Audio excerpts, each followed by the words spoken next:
Hey, my friend, it's Julie Clough here, your life and grief coach. Welcome to the Build a Life After Loss podcast. I'm thrilled to bring you uplifting grief support and hope for rebuilding your life one small step at a time. Let's get started.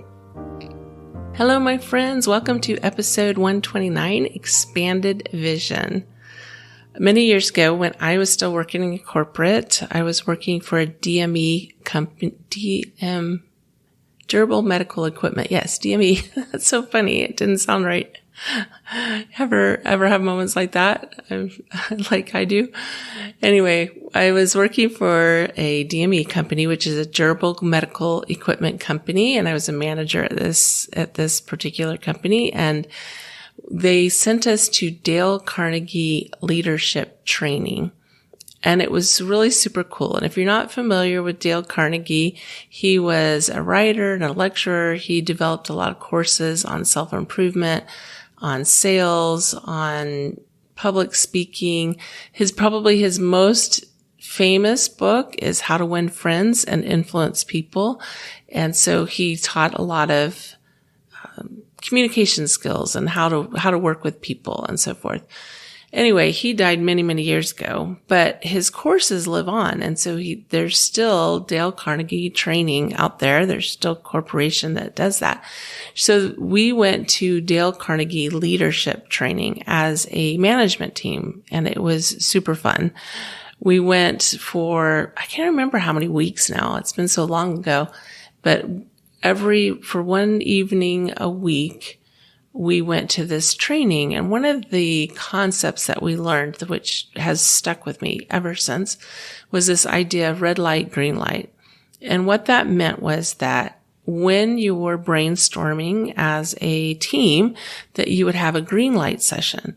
And a green light session means that anything goes. If you're trying to solve a problem and you're trying to brainstorm some ideas, you've got a big whiteboard or, big sheet of paper, and you're brainstorming, that you just allow the ideas to come. It's a green light, which means there's no stopping, there's no evaluating, there's no trying to decide if it's a good idea during the green light session.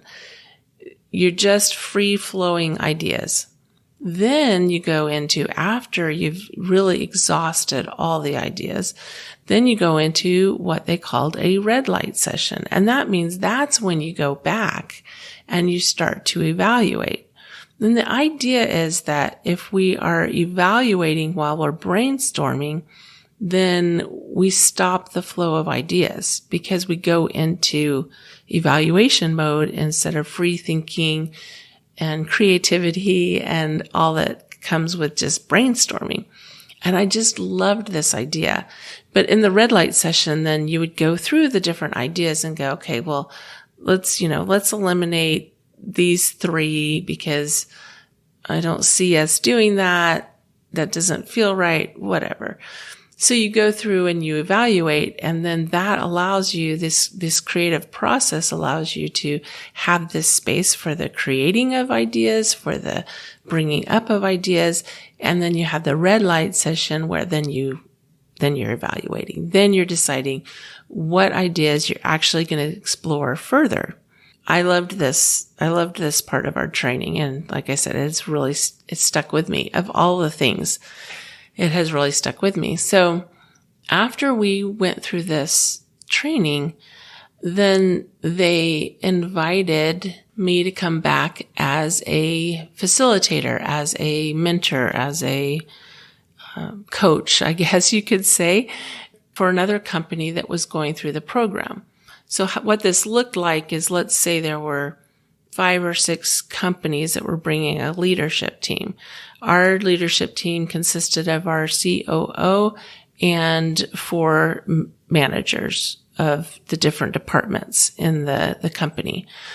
And when I went back as a facilitator, as a mentor for another company that was going through the training, their configuration looked very similar. They had an executive leader, and then they had several managers.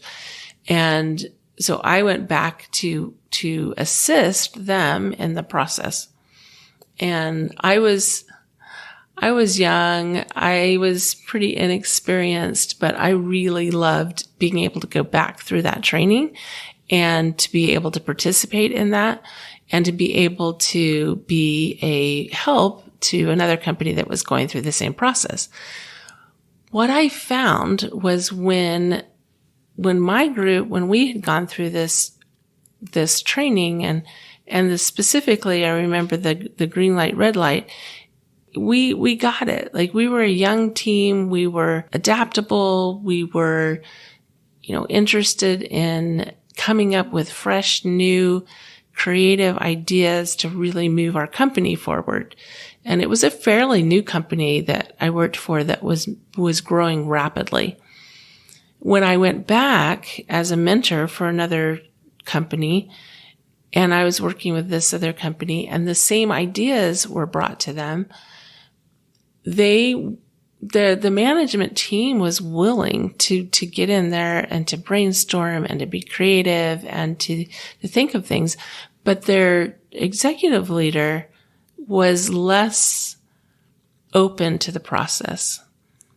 And when they were going through this training of green light, red light, and they were trying to try to use these ideas, every time a team member, like, they would bring their own problems. So they would bring their own company ideas, solutions to the activity. So it was very unique to each company. So as they were going through the green light session, this COO from this other company, every idea that they would bring forward, he would say, well, we don't have the resources, or we don't have the personnel, or we don't have the structure in place to do that. So he would start into the red light session during the time when they were just trying to generate new ideas. And he would shoot down every idea. And as much as I tried to encourage him to allow the green light session to happen, he just couldn't help it. It was like he could see right where they were. He was really focused on the resources that they currently had, the personnel, the money, the structure. He was really focused on the here and now and couldn't see beyond that.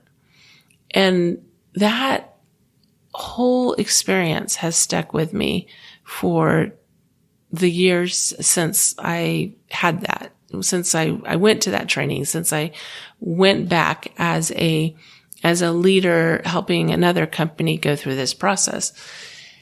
And you're probably going, why are you telling me this story? Because we're talking about expanded vision.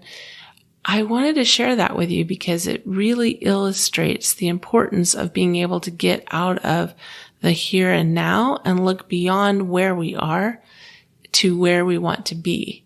Because even though this was a group, even though these were company teams that were going through this process, as individuals, we do the same thing. We do the same thing. We tend to look at what is happening right this very minute, and we constrain ourselves based on what's happening in the very current moment. And what I want to invite you to do today is to expand your vision beyond the here and now and to look beyond that to what you want to create. And that can be without the constraint of the here and now, without thinking about, well, what resources do I have right this moment? It's really thinking more about the what instead of the how. So you want to focus on the what and the why you want to create that, and not the how you want to create that. The first thing that I love that I read in a book by Michael Lozier called Law of Attraction, and I've seen it in many places, but this idea of comparing and contrasting for clarity. And what that means is that on a piece of paper, you draw a line down the middle, and on the left, you're going to write down all the things that you don't want. It's easiest if you do this by category. Let's say you're really frustrated with your job right now, and your current position in your job, or you're frustrated with your, if you're an entrepreneur, you're frustrated with your current experience as an entrepreneur, then you're writing down on the left everything that you don't want. The things that maybe are currently happening or that you don't want to have happen. And if let's say it's job related and you say, I don't want to be working 60 hours a week. I don't want to go into work at 6 a.m. I don't want to be leaving work at 10 p.m. I don't want to have so much on my plate that I feel pressured 24 hours a day. I don't want to be thinking about work when I leave work. I don't want to be skipping my lunch hour to work at my desk. So you're just identifying the things that are either happening or that you're worried about happening that you don't want to happen or that you don't want to continue to experience. And that can even mean that, you're talking about like a relationship issue at work where you have a boss or a coworker who you're not getting along with or that you're having a negative experience with, that you can put in that column of, this is what I don't want. I don't want to work in a contentious situation where there's a lot of contention, where there's a lot of negative feelings, negative experiences. So that's on your left-hand column. What that allows you to do then is then go to the right-hand column, and where you wrote, I don't want to be working 60 hours a week, you clarify how many hours a week do you want to be devoting to your job, to your business, to your work experience? How many hours a week? And you write on the other side of the page how many hours a week you want to be working. Let's say right now you're working 7 days a week. So you clarify on the other side, I want to work Monday through Friday, or I want to have a 4-day week and I'm going to work Monday through Thursday, or I want to work Tuesday through Friday. So you just clarify what you want your work week to look like, what you want your experience to look like. All those things that you wrote on the left-hand side, now you get an opportunity to say, okay, this is what I don't want. So now I'm going to clarify what it is I do want. And from that list of what you do want, and you can rip the page or cut the page in half and rip up symbolically, you're like getting rid of the things that you don't want by ripping that in half or cutting that in half and then ripping up or burning the I don't wants. But that clarity, that list of what you do want, then you take that and you create a statement or a vision statement or declarations or affirmations, whatever you want to call it, of what you do want, and you talk as if it's already happening. So in other words, you say, I love working Monday through Friday, 9 to 5. I love being able to take a 1-hour lunch break. I enjoy my 1-hour lunch break and I walk out into the courtyard and I take my shoes off and I feel the grass between my toes and I get grounded. And then I sit and leisurely enjoy eating my lunch that I've brought from home and tasting the sweet flavors of my favorite meals, my leftovers from the night before or whatever. So you're just taking the clarity that you created and you're creating a vision around that clarity. And you're talking as if it's happening and you're seeing yourself doing it and you're bringing in as many of your 5 senses as possible. Did you hear in that example how I said, taking my shoes off, putting my feet in the grass, feeling the grass between my toes? You see how it's taking in that sense of feel, the sense of feel, hearing the birds singing in the trees as I eat my lunch. Now you're taking in the sense of hearing and then enjoying the sweet taste of leftovers. Oh, that you're bringing in this sense of taste. So you can see and you can bring in smells, so on and so forth. So you're creating this vision of what it is you do want.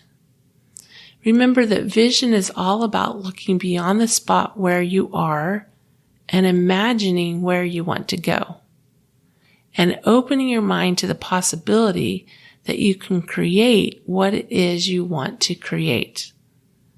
Now, this little vision statement can be short or long.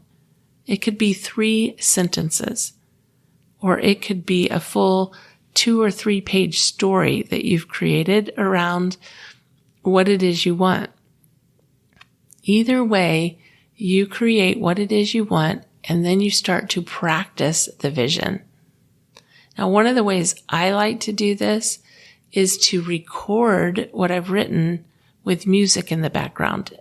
And if you go on YouTube, and you're using it for your personal use, so it's totally okay. Like the music that I use for the podcast, I purchased in order to use it because I'm using it, what you would say, commercially. I mean, I don't make money off the podcast, but I'm distributing it and I'm using it commercially.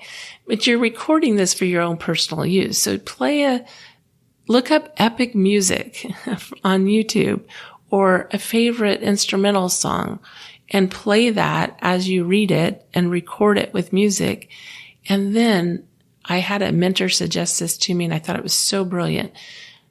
And this is what I currently do is I listen to it right when I wake up in the morning and right before I go to sleep at night. And why is that important? Because we're reprogramming. You're reprogramming your subconscious mind to imagine and be in that place. And when you do that, it's like you can't help but create what it is that you're wanting to create. And listening to that in the morning and the evening, like you're listening to that as soon as you wake up, is that space between the subconscious when you're asleep and the conscious as you're waking up. And listening to it just before you go to sleep or even falling asleep listening to it, which is what happens to me a lot of the times, even when I'm listening to it in the morning, you're tapping into that space between conscious and subconscious. Now, this is a practice for imagining yourself in a better place and really getting clear about what you want. And if you're currently like heavily in grief, imagining something beyond where you're at right now may be super hard. It may be super hard. And so it may be just that 1 to 3 sentences of just imagining that things can get better, that you can feel better, and where you feel more like yourself again. And you create some clarity around that. And that's where you start. And you don't go through this whole practice of comparing and contrasting for contrast, or for clarity, I should say, and creating a 2-page story. If you want to, great. But if that's not where you're at right now, that's totally okay. Create the 1 sentence that you can practice. Create the 2 sentences that you can practice. Look yourself in the mirror and practice that 1 sentence every day. I am happy. I have purpose. Maybe that is the 2 sentences that you practice every day.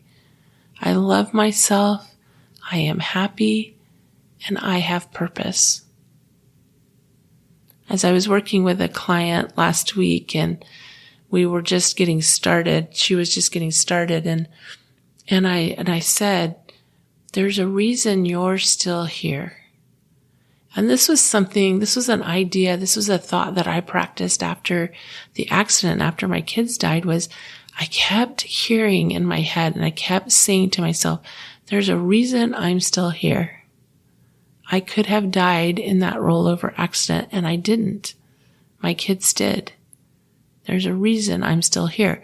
And even though my story is different than your story, there's a reason you're still here. Even if you're going through grief because of loss of career, loss of health, a divorce, death of a loved one, a family member, a friend, estrangement from people that you love, there's a reason you're still here. And I just invite you to look beyond the spot where you stand right now and imagine where you want to go. And that creates expanded vision. And we can do that in little ways when we're getting started. And then that vision can expand. It can expand to greater vision. I have felt that over the last few years as I have gone from just this thought of, I can love myself and there's a reason that I'm still here and there's a possibility of living a good life again. I've gone from that to creating things that I really love in my life and creating a lifestyle and a life that I want. It's not that I don't have disappointment still. It's not that I don't have bad days. Those still happen. But I create some clarity around where I am going. I love the GPS example. When we get in the car, the GPS calculates where we are and where we want to go. And sometimes we have just enough gas to get to the gas station down the street. And sometimes we're headed on a road trip and we set the GPS for a 500-mile road trip. It's where we are and where we want to go. How far ahead can you see? Are you ready to expand your vision beyond where you are right now? And just get to the gas station. Just set that GPS for the gas station to refuel. Imagining things can be better than they are right now. Imagining how you want to feel and creating some clarity around that. All right. If you have gained something from being here today, I would be so, so grateful if you would leave a 5-star rating or review and help us to spread hope and to spread joy and to spread purpose. And I love hope. I love knowing that there's more ahead for all of us. So to show my appreciation for your rating and review of the podcast now through the end of May. What do we have? I think this is the third episode of May. I'm not quite sure, but right now through the end of May, I'm going to draw 3 names from those who leave a review, and I'll send you a signed copy of my book, Miracles in the Darkness. All right. You have a wonderful week. Remember, I believe in you. Love you. Bye.